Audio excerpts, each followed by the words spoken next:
modern crocodile, and then some. You have fed our imaginations this morning. Thank you so much, Professor Bill Sellers. Thank you.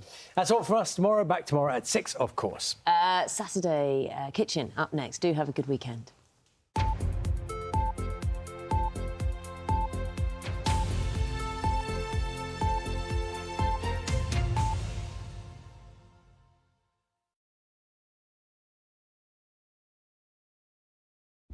Doctor, it's time.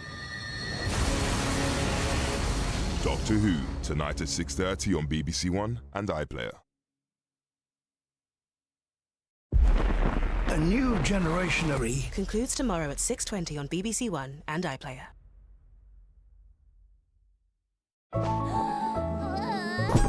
Good morning, BBC One. I trust you're doing well. Dan here live. You ready for some food? Lovely flavours and Mary makes it easy at 11:30. Now the feel of Christmas is warming up in the kitchen with weekend recipes.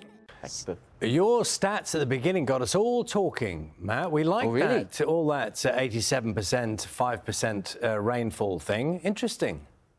Rainfall. You're going to do it again now. There we go. Across the UK could be. There you so go. good, he showed us twice. There you go. Try my best. Thanks, Matt.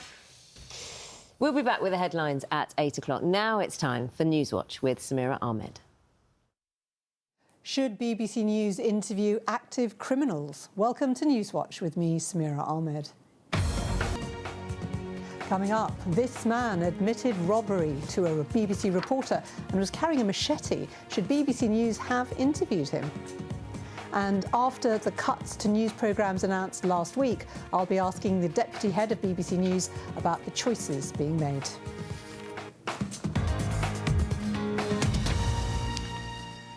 Watches worth more than £50 million was a year sentence for his crime.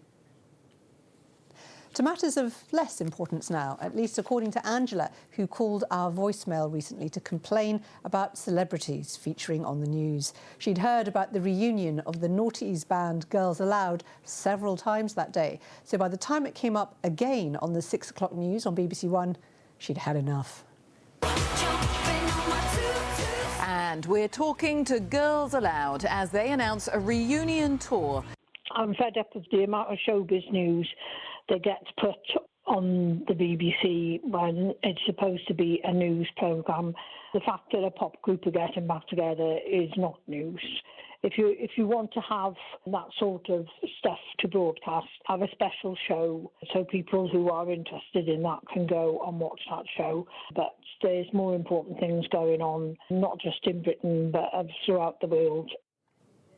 We asked BBC News why a forthcoming concert tour had been important enough to make news bulletins and received this reply for Angela. BBC News covers the most important stories of the day across a range of topics that are important to our audience.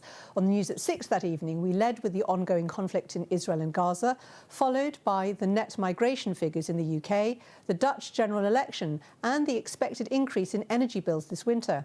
At the end of the programme, we featured Doctor Who and Girls Aloud as part of our entertainment and culture coverage, which we know is of interest to our audience. We always appreciate audience feedback.